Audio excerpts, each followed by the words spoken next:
তো দেখো, আজকে যেহেতু আমার মায়ের আসতে একটু দেরি হবে, তাই জন্য আমি নিজেই খাওয়ার পর এখানে বাসনগুলো তুলে নিচ্ছিলাম ধোয়ার জন্য। আর আমি একটু রিলসের মতো তুড়ি মেরে ধোয়ার চেষ্টা করছিলাম, বাট ঠিক মতো হলো না।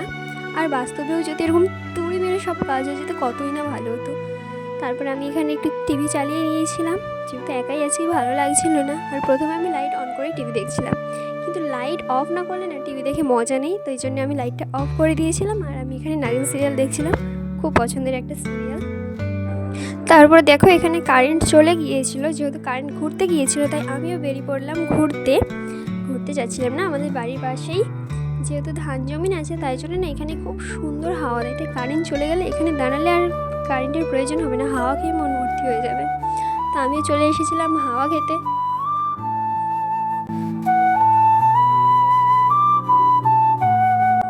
তারপরে হাওয়া খেয়ে এসে দেখি কারেন্ট চলে এসেছে, তাই আমিও এসে টপাটপ করে চাল বের করে ধুয়ে ভাত বসেছিলাম। আর মায়ের যেহেতু আসতে দেরি হবে তাই জন্য আমি ভাতটা তৈরি করে রাখছিলাম, আর মা এসে বাকি তরকারিগুলো করে নেবে।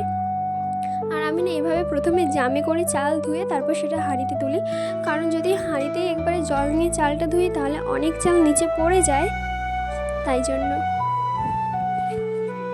তো টাটা।